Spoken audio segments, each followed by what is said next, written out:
السلام علیکم ورحمۃ اللہ وبرکاتہ۔ امید ہے کہ آپ تمام اللہ کے فضل و کرم سے بخیریت و عافیت ہوں گے۔ اب آئیے آج کی چند اہم خبریں جو کہ راشٹریہ سہارا روزنامے میں شائع ہوئی ہیں انہیں پڑھتا ہوں، سنیے گا۔ کینیڈا میں 24 سالہ ہندوستانی طالب علم کا گولی مار کر قتل۔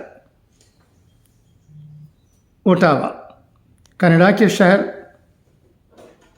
وینکوور کے علاقے میں سن سیٹ میں 24 سالہ ہندوستانی طالب علم کو اس کی کار میں گولی مار کر ہلاک کر دیا گیا۔ پولیس نے اتوار کو یہ جانکاری دی۔ اسرائیل کے لیے ایئر انڈیا کی پروازیں منسوخ۔ نئی دہلی، ایئر انڈیا نے اگلے نوٹس تک اسرائیل کے لیے اپنی پروازیں منسوخ کر دی ہیں۔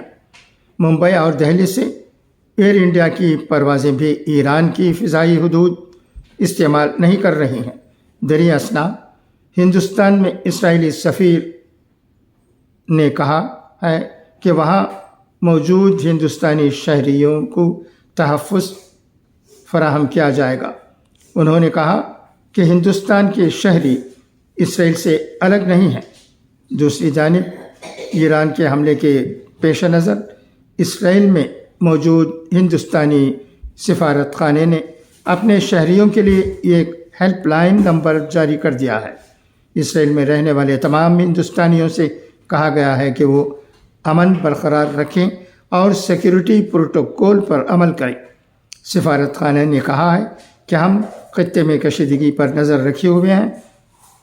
ہمارے افسران ایران کی اتھارٹی اور ہندوستانی کمیونٹی کے رابطے میں ہیں۔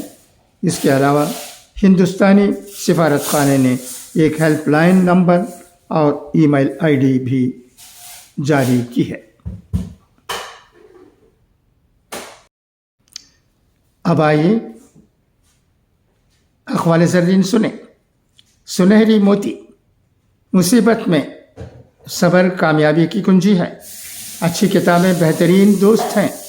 ہمیں ایک ملت بن کر متحد رہنا چاہیے۔ مصیبت میں صبر کرنا عبادت ہے۔ تقدیر پر ایمان لانا غم کو مٹا دیتا ہے۔ پاک صاف رہنا نصف ایمان ہے۔ قرض عزت اور دین کو کم کر دیتا ہے۔ اللہ بیکار انسان کو برا جانتا ہے۔ بہترین نیکی اپنے ہم صحبتوں کی عزت کرنا ہے۔ آغاز کرو بسم اللہ کے ساتھ، تقسیم کرو سخاوت کے ساتھ، پیش آؤ خلوص کے ساتھ، سوچو جذبے کے ساتھ۔ دعا ہے کہ اللہ تبارک و تعالی ہمیں اچھی باتیں سننے اور ان پر عمل کرنے کی توفیق عطا کرے۔ خدا حافظ، فی امان اللہ۔